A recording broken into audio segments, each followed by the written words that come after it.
Fab. Right. Thank you very much, everyone, for joining. I am the black box whose video is not working, so I'm going to cite technical difficulties. Apologies, I didn't have time to restart my computer, and I've never happened to me before.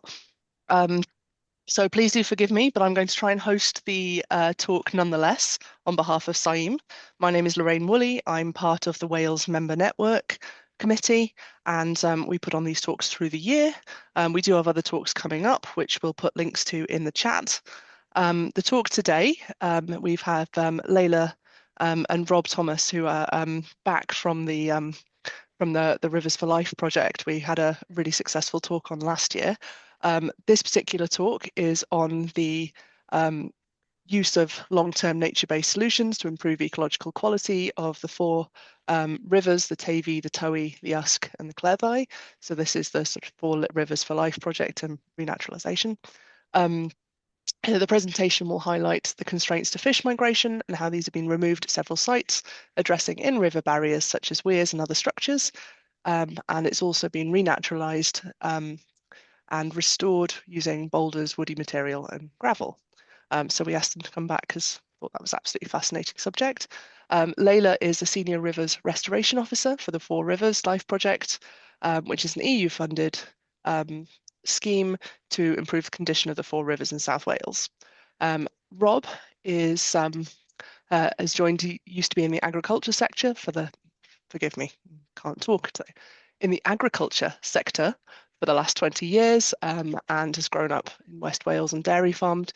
Worked with NRW for the last 5 years to improve practices and help the dairy industry understand regulations before joining the Four Rivers for Life as a land management officer in 2022.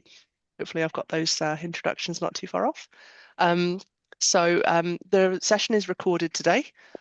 Please feel free to put questions in the chat as we go through, or do please put your hand up. I will try and monitor both despite being not visible. And otherwise, the intention is the talks will run for about 40 minutes or so, after which we'll open up for questions. But as I say, if there's anything sort of particularly pressing during it, please do stick your hand up. Otherwise, I will gladly hand over to Leila and Rob. Thank you very much. Thanks, Lorraine. I'm going to attempt to share my screen. Sure, hopefully work. Let me know that this is working okay. Yeah, that's working. Yeah, that's great. Yeah, that's great. Fantastic. So yeah, thanks, Lorraine, for the introduction. So as you said, my name's Leila Thornton. I'm the Senior River Restoration Officer on the Four Rivers for Life project that's hosted by Natural Resources Wales. And I'm joined by Rob, my colleague, who's one of our land management officers on the project. So we'll be giving you a little bit of a tour through the project, what we've delivered to date, and also what we've got in the pipeline. Leila, just in case it doesn't disappear, yeah. There's a small box that says Zoom is sharing on your screen, stop or hide. Okay. If you could just hide that away. Yes. Yeah, I can see it. There we are. Is that better?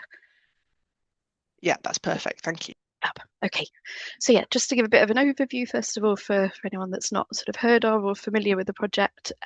So we're an EU life-funded project focusing on the four SACs, so Special Area of Conservation rivers in South Wales. So that's the Cleddau, the Teifi, the Tywi, and the Usk.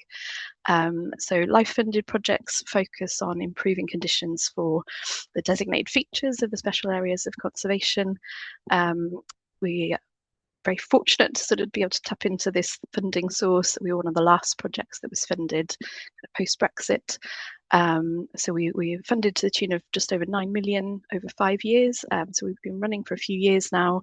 Project was due to end at the end of 2026, but we've actually just applied for an extension. So just waiting to hear on that. We've got a number of actions that are sort of yet to be delivered. So hoping that we can kind of extend for a further 2 years to get all of our actions completed and some other actions delivered as well. So as I said, the focus of the life funding is very much on improving conditions for our SAC features, and I'll come on shortly just to sort of cover what those are. The project covers a number of different work strands, sort of all all aimed at improving habitats within the river. So the first is a focus on river restoration. That's the work strand that I lead on. So that's a mix of actions to improve fish passage, so passage for migratory fish species, but also to restore kind of physical river habitats, so in-stream habitats, but also linked kind of floodplain habitats and reconnecting rivers with their floodplains. We've then got another work strand focusing on land management. So that's very much looking to sort of work with farmers and other landowners to improve water quality, to reduce sediment and nutrient inputs within the full catchments and therefore improve habitats again. There's a few other things just to mention that are included in the project. So we've also got an aim to reduce invasive non-native species, but I won't say too much on that in this talk because we did cover that previously. And we've also got a focus on freshwater pearl mussels. So pearl mussel would have been, so they're a critically endangered species that would have been present in all 4 catchments historically. We now think they're functionally extinct in all 4 of our rivers. So we do have a project action, which is to look to sort of identify and restore arc sites with a view to reintroducing these mussels back into the 4 rivers in the future. And then, so although the focus of the project is very much on improving conditions for the SAC features, the whole sort of ethos of the project is really whole-scale catchment restoration.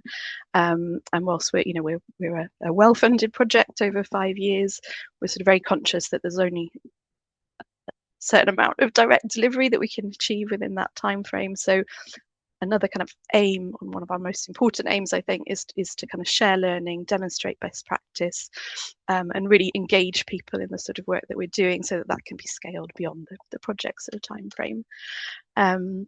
So we've got a number of partners that support the project. As I said, we're funded through the EU Life programme. We've also got funding from Welsh Water, and then we've got other partners that are delivering various sort of actions to support the project.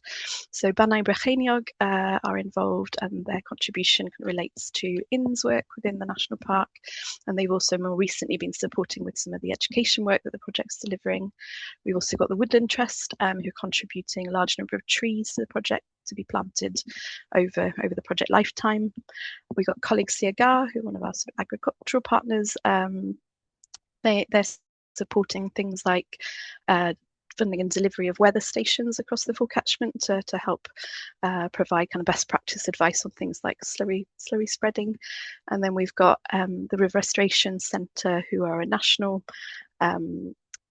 organisation that sort of promote and share best practice on river restoration across the UK, but also across Europe. So they're a really valuable partner in the sense that we can share a lot of our kind of case study best practice technical information through that route. They also host an annual conference on river restoration. This year that's going to be held in Newport in April, and the 4 Rivers project is sponsoring that conference, and we'll be showcasing some of the work that we're delivering there. So that's available through the RRC's website if anyone's interested. So I mentioned that the life funding focuses very much on the designated SAC features of our 4 rivers. So just to sort of highlight what those are. So we have a number of migratory fish species, so Atlantic salmon, shad and lamprey. Salmon and shad are designated, salmon are designated in the Tywi and the Usk, shad on the Usk, and then lamprey across all 4 catchments. We've also got other features including bullhead, otter and water crowfoot. And then I've mentioned freshwater pearl mussel again there. They are not a SAC designated feature, but as I said, they are a critically endangered species that we hope to see back in our rivers at some point in the future. So I'll come on, I think Rob's going to pick up from here and give you a little bit of an overview of the land management work, and then I'll come back and talk a bit more about the river restoration actions that we're delivering. So over to you, Rob. Yeah, thank you. Yeah, so I'm Rob Thomas. I work in the land management side of the project. I'm a land management officer, predominantly working on the Teifi. But could you move the slide? Sorry, to the next slide. Sorry, yep. Next slide, please. Very 2020, isn't it? So in the catchments, and the Teifi, the Tywi, the Cleddau and Usk, we have specific catchments within those specific rivers to work on. And throughout them, we've worked with, we've visited over 180 farms across the 4 catchments. The visits usually take a good day to do because we go around the farm, along any land they have along the river, to see what's happening, what their practices are, and understand how they farm, what they do, and where maybe the improvements can come. We've been able to carry out interventions on about 40 farms, predominantly fencing. along the river banks. We work to between a 6 and 10 metre buffer away from the river to fence off. We can plant within those then, or sometimes they're left to just renaturalize a bit to allow the river to move a little bit as well. These are great for catching up sediments and nutrients that are coming off the field, so they act as a great buffer to prevent them getting into the rivers and allow the river to allow itself to clean then as it goes along. We've done some work on yards as well, where we've done some reconcreting on feeding yards, where there's heavy animal traffic to try and capture and control where clean and dirty water goes to ensure that it's not finding its way into the river again there. We've done 48 kilometres of fencing by now, and we've got, over this next year so far, planned another 15 kilometres. They're spread quite nicely around the 4 catchments for them. Again, it's all with the working with farmers, so we can't tell them they have to do it, even if we think we should be doing it. So we have to work with them to ensure that they understand it. And what we have found, I think, as we've gone along is once we explain why and the benefits to them and how it can also help with livestock management, because if they have free access to the river, they can get in, slip, trip, fall and injure themselves or get lost, as can happen. They work with us quite happily, and we've had good response from all 4 catchments. As I mentioned earlier, when we fence, we try and plant trees within those buffers, and we have so far planted 37,000 trees, and that's thanks to the Woodland Trust. They provide the trees and ensure that they are native species, and also that the mix is correct for the area. So we show them what area, they can understand what will work, what won't work, and then we just get the planting done. We've also looked more recently at installing cattle crossings where cattle have been going through the rivers. Often this will be dairy farms because they move twice a day for milking, and they'll be traipsing through the water. That brings sediments. They'll also, once they hit the water, they release their bowels, so you end up with feces going into the water as well, a lot more than you would. The picture there on the slide shows one we've done. That was on the Nanteiru. There was 400 head cattle travelling through that stream, that water then, but have been twice a day in the summertime. So by installing that crossing, we prevented them going in. That was done last summer. Visited the site recently. It's now greened up nicely. Everything's growing in well. Cattle are using the track you can see just running away from it in the crossing.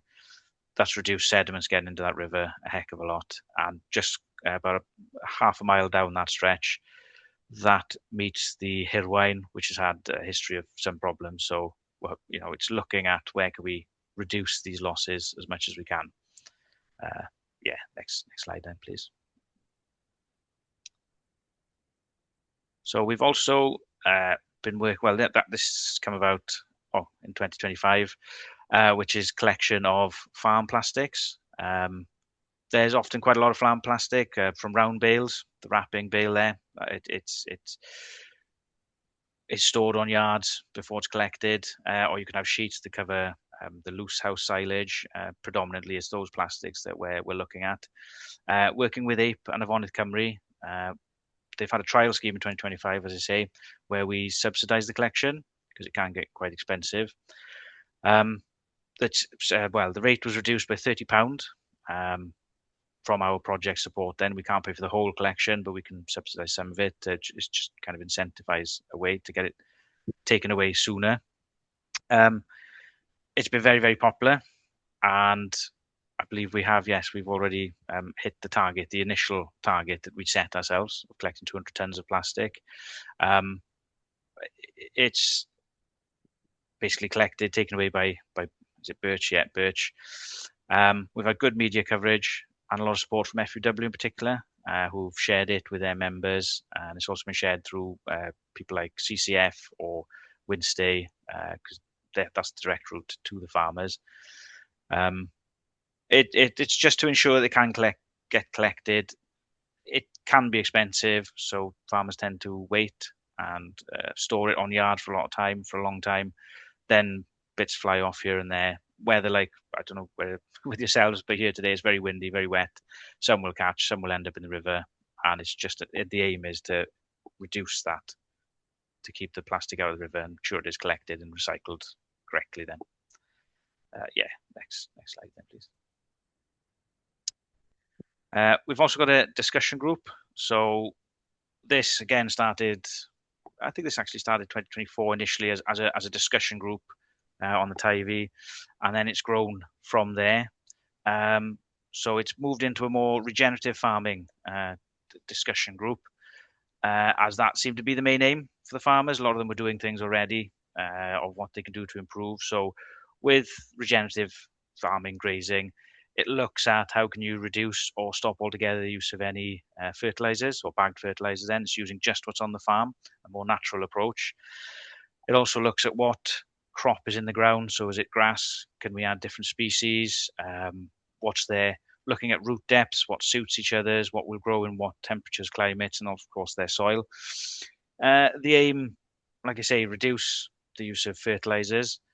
It'll also improve the soil and the soil health. And if you can improve the organic soil matter there's a great better retention of waters for summer times and rainy periods. It works for both occasions.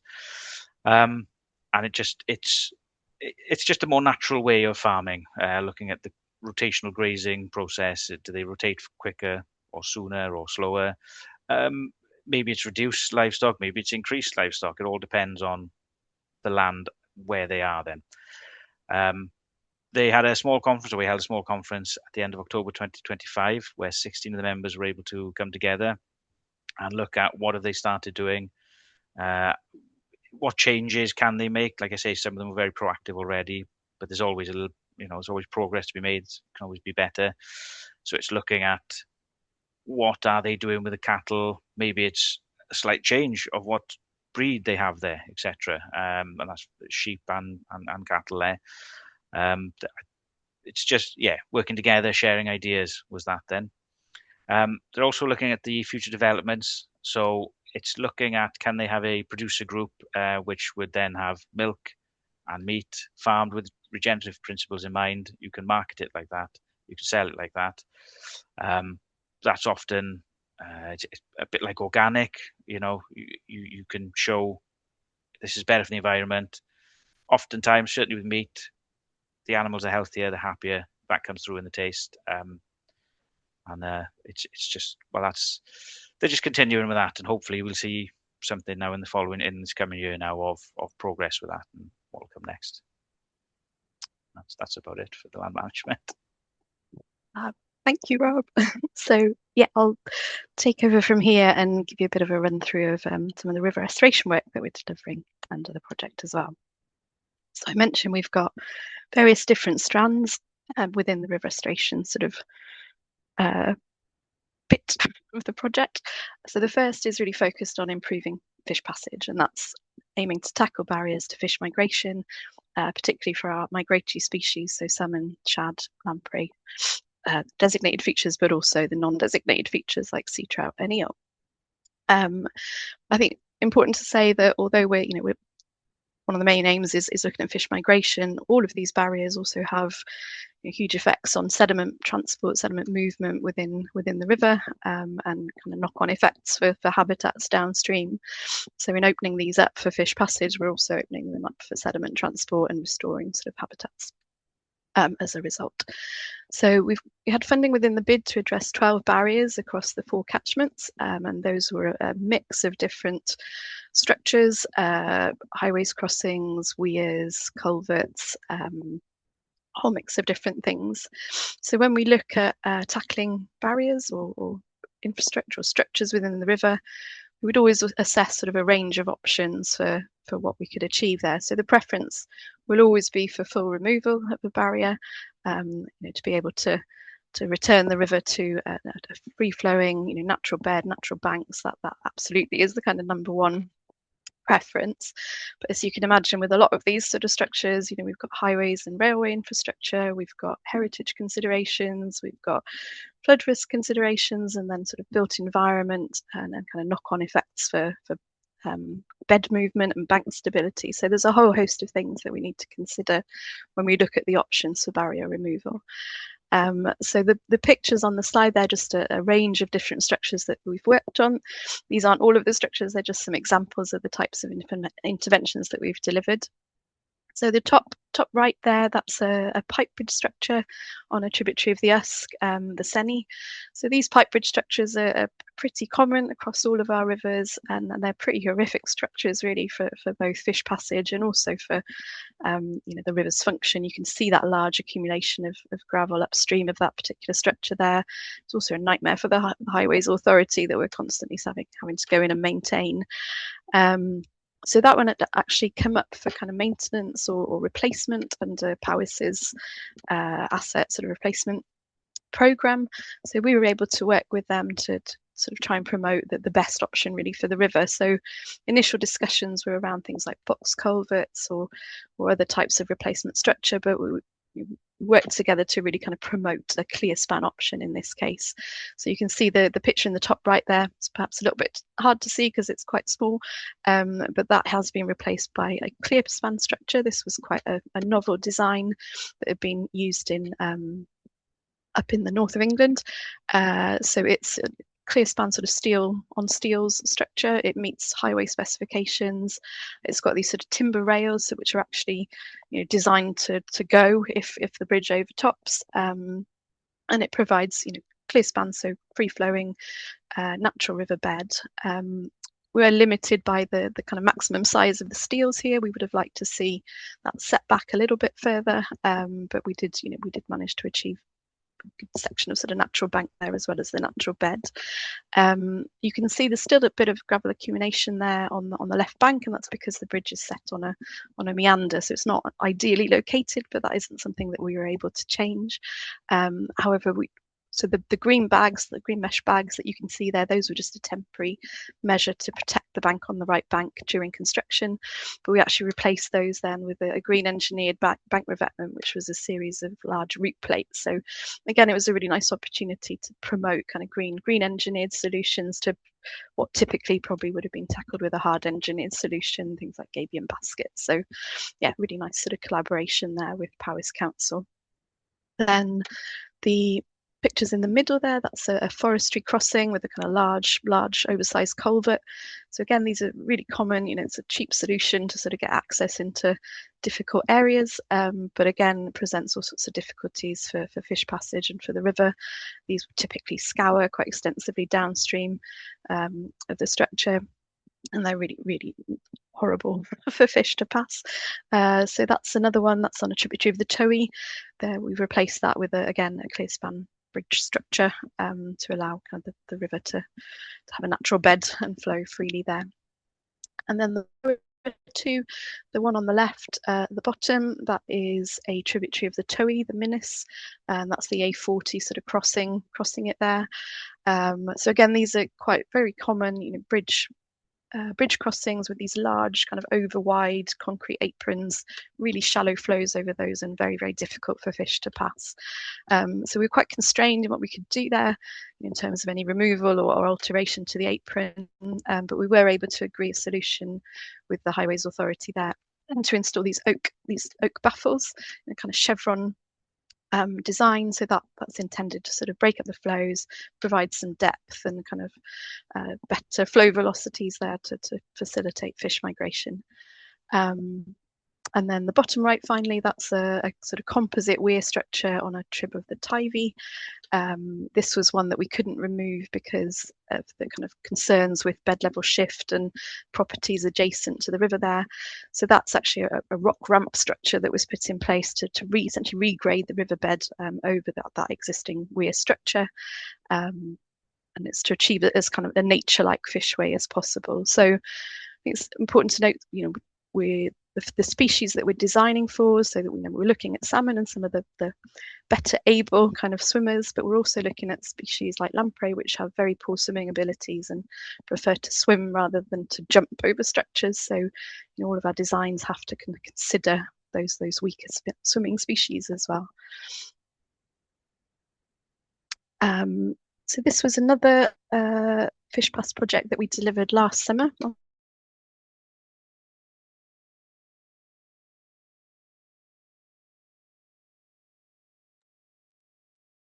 We've lost your sound, Leila. The River Usk there. Oh, you're back. Oh, but you lost me. We lost you there for a second, but you're back. You're back. Oh, okay. Sorry, what have I Lucky missed? for me, you're back. When did I cut out? Just at the beginning of the last slide. Yeah, This just slide, at the sorry. beginning. This slide. Thanks, Rob. I This thought that might have slide. been me Oh, again. okay. So Sorry. just start this So, one. okay. This one, there we are. Okay, so yeah, this is another fish pass scheme that we delivered in summer of 25, so just completed. So this is on the River Usk at Brecon. So we've got Brecon Weir, which is a really large 220 metre weir at a diagonal across the main River Usk there. It facilitates kind of header water for the canal, the Monmouthshire and Brecon Canal offtake. So you can see, just about seeing that bottom right corner, there's an existing fish pass, a Iridium fish pass there that was installed in 2002, and that passes kind of upstream, so fish migrating upstream like salmon and eel. But the issue we had at Brecon Weir was more so with the fish migrating downstream, so young salmon migrating downstream in the spring to sea, and they will tend to follow the flow. So they would follow the flow down this left bank. In sort of normal flow conditions, they would have various routes that they could pass that structure. But in low flows, in low flow springs, they would kind of get funneled all the way down that left bank to the bottom end of the weir. And that's that sort of inset photo that you can see there.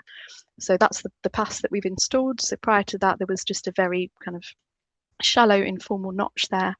And that created real difficulties for smolts in low flows, and you would see kind of large accumulations of smolts holding up in that bottom corner. We've also been tracking smolts on the Usk for a number of years, which has really helped us to sort of understand the problem here. We were seeing smolts held up above Brecon Weir in a low flow spring for 3-4 weeks at times, and so really vulnerable to predation and disease and loss of condition and that sort of thing. So yeah, it was one of the kind of few projects that we've really had really good evidence of what the problem was. So we've installed this notch in the weir, so it looks like a pretty simple solution, and it is really, but it's got this sort of bell mouth entrance which promotes kind of better hydraulics for fish approaching that, so getting the right approach velocities, getting those low enough that fish aren't kind of start turning back when they reach that point. It's also been quite a long design process for this one because of the canal offtakes and the hydraulics, and we've needed to design to make sure that we're not impacting on the head of water there for the canal, but also to make sure that we're not impacting on the functionality of the Rinnier Pass on the other bank. So a few considerations there. So that was installed this summer. We're continuing to monitor the smolts run on the Usk, so we'll be doing some further tracking work this spring, and we've actually increased the resolution of the receivers, so we use acoustic tags, and we have this kind of suite of receivers all the way down the river that will track the movement of those fish as they kind of head out to sea. And at Brecon Weir, we've actually installed a whole new array of receivers all the way along that weir so that we can get a much better idea of fish behaviour, how they're behaving in different flows, and we hope to see some significant improvements there to fish passage following delivery of that fish pass. So then just to mention some of the schemes that we've got in the pipeline. So these are schemes that haven't yet been delivered, but we hope to deliver within the next couple of years in the project. So these three are all on the Usk. The two bridges there are just outside Abergavenny and at Cleddau. So they're these two medieval, beautiful sort of multiple arched bridges. They're both scheduled monuments, and they both have these sort of long bridge aprons that create difficulties for fish passage. So you can see the kind of lip on that apron there, and the really shallow flows across the apron. So they create difficulties for all fish, but in particular for fish like shad and lamprey, and in particular at low flows. So again, it's been a lengthy design process with these. As you can imagine, we've got some significant constraints to designs, not least the heritage sort of value of the structures and what Cleddau are happy with in terms of any modifications there, but also flood risk. We're big main River Usk here with some centres of population with significant kind of flood issues. And cost, these are very large sort of schemes. So yeah, lots of things in the mix. But we have got to sort of a preferred option at both of those structures, which would be a low flow notch through one of the bridge arches. And you can see a kind of mock-up of what that would look like in the central image there. So it's essentially a low flow notch with these sort of perturbation boulders inset, and that's intended to break up flows and create these kind of pockets of hydraulics that are suitable for multiple species to pass that structure. And that's, one of the challenges with all of our schemes is that we're designing for multiple species with different requirements. And then the bottom left, I just put that in there because that's when we've just started. So that's another structure on the groiny tributary of the Usk. Not a lot to say about that yet because we're very early stages of design, but I thought I'd put it in because it might be of interest to anyone who's sort of local to the river. And then finally on the fish barriers, just to mention a couple of others that we've got on the Cleddau. So again, for anyone who might be local to that area, these are both large structures at pretty much at the head of tide of both the western and the eastern Cleddau respectively. So you've got Town Weir in Haverfordwest and Canaston Weir on the eastern Cleddau. So both have existing fish pass provision. The Town Weir has this sort of central Lorinier pass, but currently there's no provision for other species like eel and lamprey at that structure. And then Canaston Weir, similarly, there's an existing fish flume, but functionality is not great. So we're looking to improve that structure for all of our kind of designated species and salmonids. So both of those are quite challenging sites in terms of the infrastructure constraints. Town Weir was also a fatal paddleboarding incident there, which I'm sure many of you will have heard of. So we've sort of not progressed this one to date because of the ongoing investigation there. So only just getting to considering kind of design options at this one. So these are just in sort of various stages of design, put them in really for awareness, but also to say that for both of these, we're trying to design passage solutions for lamprey. And that is particularly challenging, especially when there's sort of infrastructure constraints. So something we don't often talk about. We talk a lot about kind of salmonid passage, less so about lamprey and how challenging that can be to design for.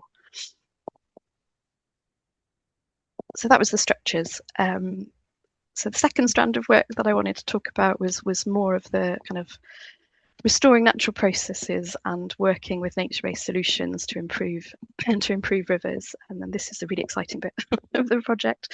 So we have an action to restore channel morphology, reconnect rivers with their floodplains, and kind of restore also those linked floodplain habitats. So this is really recognizing that most of our river systems will have been modified in one way or another over time. Most of the river systems that we see today are the product of some form of modification. So what we're really keen to do is look for opportunities to really work with the rivers to understand what the causes of that kind of degradation has been, and look at opportunities to really work with the river's natural processes and what we call process-based restoration to promote kind of self-restoration almost. So yeah, lots of kind of exciting work going on.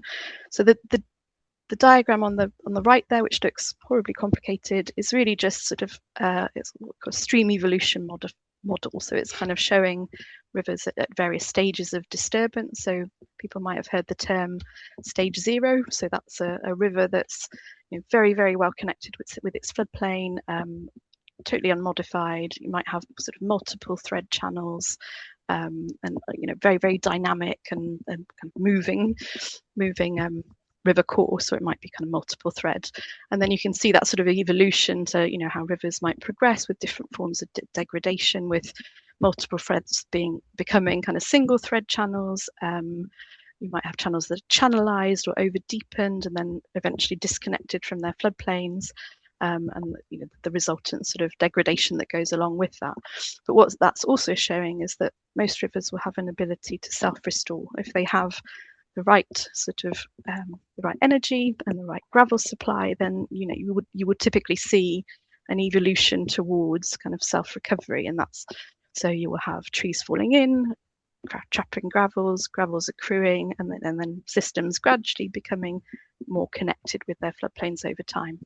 But that's a slow process, and it's often interrupted by further modification or further infrastructure pressures. So what we're aiming to do through the project is to look for opportunities to really work with process-based restoration to speed up this sort of recovery within river systems. So what does that look like? Well, there's been lots of work done in the States on this, looking at kind of trialing different types of in-river structures to help promote restoration and recovery. So there's a couple of examples there on the left. So the top one is what's termed post-assisted log structures. So these are basically hand-built wooden structures that are pinned in the river and mimic and promote kind of the natural processes that would happen with wood accumulation in the river. So you can see the one there on the one bank, and that's pinching flows towards the other bank, which creates an area of accelerated flow. And in higher flows, you'd start to see some erosion of that bank and gravel sort of cutting out and then being deposited in lower flow areas within the stream. So it's about kick-starting those natural processes to get more diversity in the channel. So these are quite small structures, but we can also scale that up to, putting large trees and kind of emulating trees falling into the river to achieve the same sort of results on a larger scale. And then the bottom left is another type of structure that's been used a lot in the States, and that's beaver dam analogues. So these are hand-built structures that mimic and promote the processes that a beaver dam would create. So they are these sort of permeable channel spanning structures that create kind of a wetland area behind them, allow sediment to settle out. So we haven't trialed any of the beaver dam analogues yet. We do have one project where we're hoping to use those in the near future, but I'll give you a little run through of some of the examples of where we've done this type of work already at some of our projects. So the first one, this is Llangollen Fen. So it's the upper western Cleddau. The river there flows through, there's Llangollen Fen, and then the river adjacent to the fen has been extensively dredged and deepened and straightened over time. So it's now very much a kind of straight, deep channel with no sinuosity, no morphological diversity. The modifications that have been made to the watercourse are also thought to be affecting the hydrology of the fen, with that sort of drawdown happening now that system isn't behaving naturally. So this is a site we've worked with the Wildlife Trust, two of the site managers, and we've put in place, I think, 10 of these sort of woody structure complexes, or these post-assisted log structures. And those are a combination of D-shaped mid-channel structures and channel spanning structures, and those are designed to sort of create greater morphological diversity within that channel, and also to raise bed levels over time so that we get the river reconnecting with its floodplain better. So as I said on the previous slide, the goal of these sorts of structures is really just to stimulate natural processes and to stimulate recovery from incision by getting the river to deposit gravels, raise its bed levels, and reconnect to the floodplain. So you can see the photo on the bottom left, that was taken in the winter just after the works, and you can start to already see some of the gravels depositing there. So very quickly we started to see changes, and we're continuing to monitor that one and how it evolves over time. And then this was another site also on the Western Cleddau, so a little bit downstream of Llangollen Fen. So this was a private landowner who we were working with. The river there had been dredged historically, so you can see the photo in the bottom sort of centre there. That was what the channel looked like when we first saw the site. So all of the boulders and structure that had been in the river, so the glacially deposited boulders, had been removed, presumably for flood conveyance in the past. But what was lovely was that they were all still there. All of those boulders were still on the bank. And so, in the simplest terms, we just put them back in. So we went in and we put those boulders back on the riverbed, and straight away, you start to see those changes in flows, changes in hydraulics, and how the kind of sediment starts to accrue and deposit, creating that diversity of habitats within the stream. And that's so what we'd expect to see there as this restoration project evolves is more gravel sort of accruing now that we've got that structure back in the river from the boulders. We would hope to see more gravels depositing and creating those kind of microhabitats around them. What we don't know is what the gravel supply is upstream of that site. There are other sites where we might consider gravel introduction to supplement the restoration, but for this one we're just watching and waiting and seeing how that evolves over time. So this was another site on the Tara, which is a tributary of the Usk. So it flows down the valley from Penavon. If you've ever driven the A road that comes all the way down to Brecon, it's the river that flows along the valley there. And this is an example of the bigger scale sort of large woody introduction that we've done. So it's a National Trust owned farm where the farm tenancy had expired. National Trust had brought the land out of tenancy and they're sort of moving towards a more conservation focused management plan for the site over time, and they'd approached us to sort of input to the river part of that site, so looking at opportunities for river restoration. So we actually worked with the River Restoration Centre on this one. They came out, we did a site walkover and tried to sort of better understand the system and any pressures acting on it. The river, as you can see, it's pretty natural, nice channel, nice wooded channel, lots of good in-stream habitats. But what we did find was that it was quite incised. So the kind of bed level versus bank height was quite sort of over deepened. And we think that's because if you look at the sort of the map image, you can see the A470 running down the side of that valley, and that's kind of cutting off a lot of those really steep tributaries that are bringing sediment down from those valley slopes. And so we think the river has become over time gravel depleted, and that's led to it cutting down more into its bed. So the objective for this one was to work with kind of trees and natural processes to try and get that channel grading again and reconnecting with its floodplain. And so we achieved that by introducing, I think, 14 large woody structures, and those were created using a lot of ash that was dead or dying on the site, so trying to use trees that would have gone eventually anyway.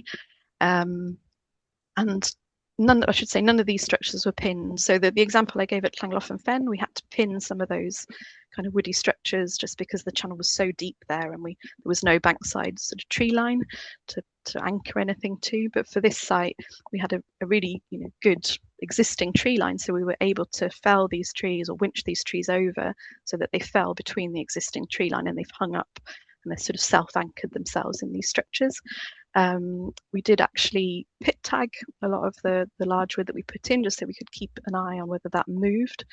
But happy to say this scheme has been in now, I think, for 2 years. We've had some very significant flood events have happened since it's gone in, and none of those have moved. We did also include one sort of oversized structure at the bottom end of that reach, so it acts as a tree catcher. So if any woody material does dislodge and get moved downstream, it catches on that final structure. And that's one of the things that we're really keen to promote in the work that we're doing with these sort of woody interventions, is the role that large wood can play in actually solving issues with large wood downstream. So if we allow more wood to accrue in our rivers and create these sort of log jams, it will stop some of that material kind of moving downstream into areas that are perhaps more constrained and where we don't want it hang up on bridges. So just some of the kind of messaging around why wood in rivers is good. So that was the Tara. So this one has featured on Countryfile. It was on Countryfile a few weeks ago with our monitoring officer, Sophie, so some of you may have seen that. We also created these large cuts, well, not large, so these small cuts into the riverbank, just to speed up kind of that reconnection with the floodplain. And we expected this scheme to sort of evolve over a few years and start to see that bed level grading, but actually the changes have happened a lot quicker than we would have anticipated. Where we've seen it reconnecting really quickly with the floodplain there, and flows across the floodplain that were never there previously. So this is just a nice little video. So this is the floodplain. The river is at the back of that image, and this is the river coming out of bank and flowing across the floodplain there. So yeah, working very quickly, which was nice to see. So just couple more schemes to mention. Great Triley, this is a woodland trust reserve on the Gaveni, so just upstream from Abergavenny. It's another similar scheme to some of the others in that we're looking to reintroduce large wood here, looking to progress that one this summer. But the reason I wanted to mention it is it's quite interesting because this site was actually the subject of a previous forest research project, which was trialling the use of large woody structures in a natural flood management context. So they put in a series of log jams, and they were monitoring river flows and how that was affected by the log jams. So you can see on the map in the inset there that we've actually got the main Giverny coming down through the woodland, and then we've got this sort of side tributary. And all of those previous log jam interventions had been done on that side tributary, and a lot of them have now gone. The sites, they've rotted down. There's evidence in some places still of those log jams, but most of them have gone. But what's really noticeable is that tributary has a much higher bed level, and it's much better connected to its floodplain, and it's much less silty than the main channel. So it's nice to sort of see the legacy of that work. 10 years on, even though those structures haven't been maintained, it's really shown what it's delivered in the longer term. And so we hope to replicate some of that on the other tributary. How am I doing for time? Okay, I haven't got too long to go. So then finally, just to mention, so I've talked a lot about in-stream structures and also channel restoration. So the other kind of arm to what we're doing is floodplain restoration and restoration of floodplain habitats. So just a few examples of sites where we're kind of looking at restoring some of the linked, hydrologically linked habitats. So this is a site at Llanfair Cilgedin, again on the River Usk. It's owned by Gwent Wildlife Trust. It was originally in the bid as a potential reconnection project, so looking at reconnecting the river there with its floodplain, but it quickly became apparent that that was not going to be feasible. It's a really large, main river section of the Usk, and the bed level, the bank height is much higher than the river channel, so we would be looking at some really significant earth movement to get any sort of reconnection there. But what we have looked at is there's an existing, what we thought was a drainage ditch sort of running across the site, but actually on further exploration, looking at the LiDAR and some of the surface water kind of drainage pathways, became clear that at least part of that ditch was an old side channel that had subsequently been deepened to then drain the land.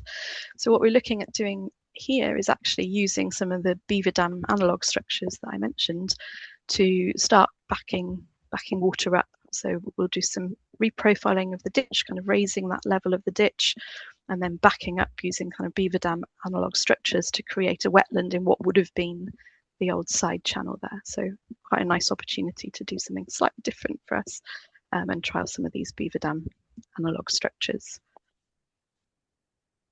And then another site we're working on the floodplain. This is at Dineffer on the River Tywi. So it's a National Trust site again. And I should say, you probably noticed a lot of the sites that I've presented are sites that are either in National Trust, Wildlife Trust, or other kind of conservation body ownership. And that's a reflection of how it can be quite difficult to sort of promote some of the types of work that we're doing on private land because of the concerns around flooding of land that's used for agriculture and so on. So again, that's something that we're keen to sort of use some of these sites as case studies to maybe allay some of the concerns around that type of work. So anyway, Dineffer, the National Trust site, you can see from the LiDAR there, this is a section of the main River Tywi that would have historically been very, very mobile, moving across that floodplain sort of very regularly. And you've got these old Oxbow features that are actually part of the NNR and SSI and SAC designation there, which are the remnant features of that very active system. So the river's still pretty mobile at the western end of that site, but much more kind of stable and set in its course at the eastern end. So I've included this one because it's just quite an interesting example of how we manage floodplain habitats and how do we manage habitats that are successional in nature. So oxbows are a product of a dynamic system, and with a system that was still not dynamic, we'd see some oxbows silting up whilst others were created. But in this situation, we're not seeing that creation of new features. So there's sort of a question as to how do we manage these features? What stage of succession are we managing them at? And the concern from the National Trust perspective here was that they were losing some of the open water habitats on the floodplain, which had biodiversity value. So this is a bit of a sort of mix. We're working with the National Trust to do some really light touch vegetation management on some of the oxbows, but really, really minimal intervention there. But what we're then looking at is creation of a new scrape and also opening up some of the more ephemeral paleochannels on the floodplain that have gradually silted over time. So just taking them back maybe 10 years so that we've still got open water on the floodplain. So it's that balance of how you manage some of these floodplain habitats. And then final one, of course, Karen, I put this in, this is one of our sort of biggest projects, still very much in the design phases. This is the main river Teifi, where it flows through Tregaron Bog. So on the right of that picture, what you can't sort of see is that there's a big raised bog system right adjacent to the river. There's been lots of restoration work ongoing on that raised bog under another LIFE project over the last few years. But the river itself has also been extensively deepened and straightened. You can see there from the old maps, you know, how that sort of natural course that used to exist. And actually, at one point, it was probably a much more diffuse system, kind of flowing through wet land here, and that eventually was kind of formalised and then eventually deepened and straightened.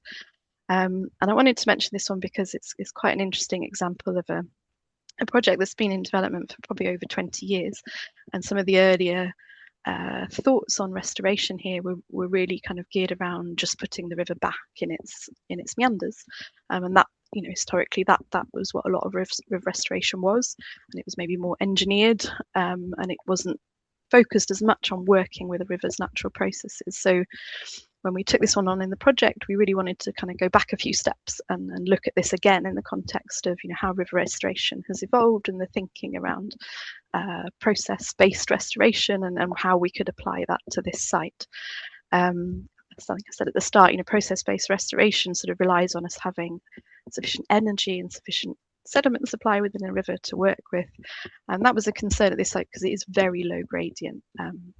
But nevertheless, we've worked with a national river restoration consultancy called Dynamic Rivers, who've done lots and lots of this sort of process-based restoration, and we've looked at how we could approach this site with that sort of process-based restoration view. And so we're looking to progress a scheme here that would take a lighter touch approach to restoration. So it would be blocking ditches, creating like chutes into the floodplain, and aiming to sort of naturally get that bed to raise and reconnect the river with its floodplain there and let it evolve over time. And given the sensitivity of this site, it's an NNR with lots and lots of important species. You know, that was also part of the rationale, was that we wanted to minimise the amount of earth movement and kind of intrusive works that we did at this site. So still in the kind of design phase, but yeah, taking a slightly different approach to restoration on this one. And then finally, final couple of slides, nearly done. So I just wanted to say a little bit about our monitoring work. So I've said a lot about how we plan work, how we design our kind of restoration schemes. So just wanted to touch very briefly on how do we monitor it? How do we gauge the success of the schemes that we're delivering? So using a whole host of different monitoring techniques, but both to support kind of evidence to support the decisions we make in the project, but also to monitor success and change over time, so baseline versus post-restoration monitoring. So there's a huge amount of information that already exists in organisations like Biodiversity Network, the River Restoration Centre, and also within NRW. So we're looking to work with existing data wherever we can, but we're also supplementing that with a lot of our own surveys. One of the benefits of working on a large-scale project like the LIFE projects is we have our own bespoke monitoring officer, Sophie, who's fantastic and kind of does all the monitoring for all of our schemes.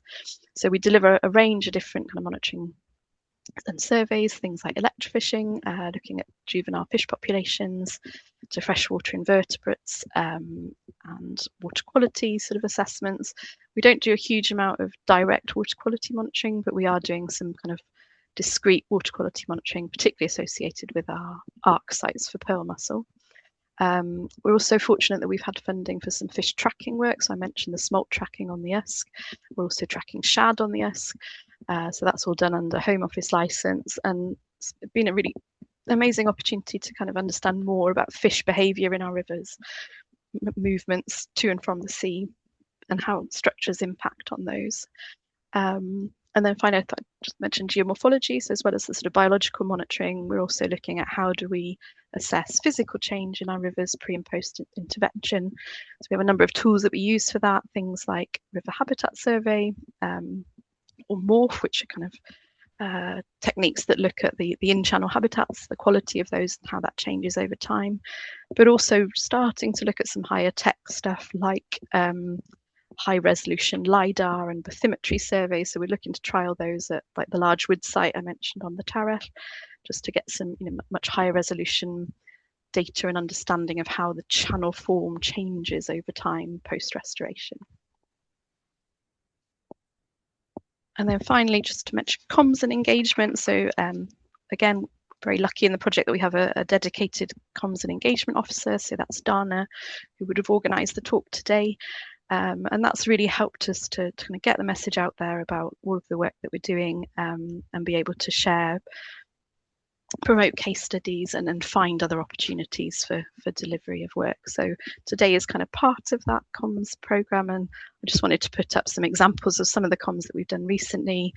So for example, we have done an interview on farm plastics on Radio 4, which Rob and the other land management officers were involved in. We've done some interviews on ITV Wales on World Rivers Day. I mentioned that the Tariff scheme was on Countryfile recently, so some of you may have seen that. We also provide a quarterly newsletter. We put lots of things out on social media, different blogs where we kind of get into the detail of different bits of delivery. So those are out there. And then we also work with partners to do some of the kind of comms and engagement work. So I wanted to mention particularly the role that Banai Brecheniog have been playing in sort of education part of the work. So NRW don't have any direct delivery sort of when it comes to education. We no longer have an education team, so we very much rely on partners to help us do this. And Banai Brecheniog have been doing some fantastic sessions with their new river investigation days in local schools around the Usk. So just lots of different ways of how we're kind of trying to promote and share the work that we're doing. So yeah, just a quick plug for some of our comms, and I can share details of how to get hold of the newsletter or the social media channels if people are interested. So that's me. Sorry, I've got to talk for a very long time. Oh, not at all. Fantastic. Thank you so much, Leila, and thank you, Rob. I think, well, I certainly really enjoyed listening to all of that. I can imagine how rewarding it is to be able to present quite so many case studies that have shown really sort of meaningful and also quite speedy results in some instances. So, you've got this sort of long-term monitoring set out, but actually to be able to see immediate changes in river flow, or also just to get that engagement with the farmers and the uptake of the schemes that you've been putting forward, I imagine must be quite rewarding, and that I think that really came through with your presentation. Obviously, in terms of questions, we're a little tight, but there are a few questions in the chat I can run through. Also, a really nice sort of someone did ask about a good book or guidance. I don't know if that's something we could follow up afterwards, but I quite enjoyed seeing other people answering them in the chat. So thank you, everyone. Please do answer each other's questions. But if I quickly ask a couple. And if need be, I can hang on a couple of minutes just beyond the one. But will the tidal nature of the Cleddau rivers at Haverfordwest and Caniston affect the design? So that's from Vicky, and she was just wondering about sort of how high tide affects certain species. So yes, Town Weir certainly overtops on a high tide, on a high spring tide. So that is a consideration within the design. That actually probably helps with fish migration, because there are periods when fish can simply pass that structure on a higher tide. But yes, they are certainly a consideration. Caniston, I think the head of tide currently is downstream of the structure, but obviously with climate change scenarios, it is something we need to consider within the design. So yeah, for both, yes. Oh, thank you. So the next question is from Tom, and asked whether there's any intention to restore beavers to some of the rivers rather than the attempted replication of the habitat. Yes, that would be fantastic. Not within our project. I know there are others looking at sort of opportunities for beaver introductions, and there's sort of been recent changes to thinking around permitting for beavers, which has been the blocker previously. So not within our project, but I'd certainly like to see something progress in the future. Yeah. And then the next question is from Peter, and it's how do you approach stakeholder engagement in regard to re-wetting of owned land? Yeah, so that's a really good question. So it is a challenge, and as I said, a lot of the schemes that we're working on, we've ended up working with the likes of the National Trust or the Wildlife Trust that are more sort of conservation, focused land managers, because it can be a really hard sell to private landowners that are farming and that are reliant on kind of income associated with that land. So to date, we've only done I think a couple of schemes on private land, and that's been where, you know, that's just been through discussion with landowners who are quite open to sort of change and kind of understanding what we're trying to achieve. I think what we're really keen to do is use some of the sites that we've worked on with the more conservation focused organisations as case studies to sort of get the discussion going on some of those concerns that a lot of landowners will share, things like, you know, flooding of the land, how blockages affect erosion and erosion of the adjacent land, and also from a kind of fisheries context, there has been concerns raised about the impact of blockages on fish passage and that sort of thing. So yeah, certainly we're keen to kind of understand those concerns and hopefully have a dialogue about those and be able to kind of get into the detail of how that's panned out on some of our schemes to help.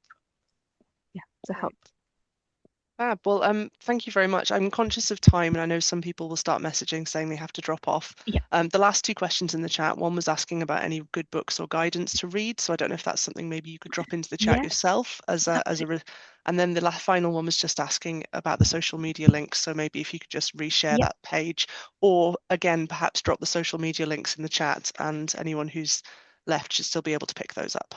That's fine. The guidebooks, was that in relation to process-based? Sorry, good book or guidance to read about river restoration. River restoration. Yeah, that's fine. We've got a whole bunch. As I said, there's quite a lot going on in the States. So there's a process restoration guide that I can send a link to. And, brilliant. If you feed those back to me and the SIME team, then perhaps we can do that as a follow-up and maybe just include the guidance as we send out the link to the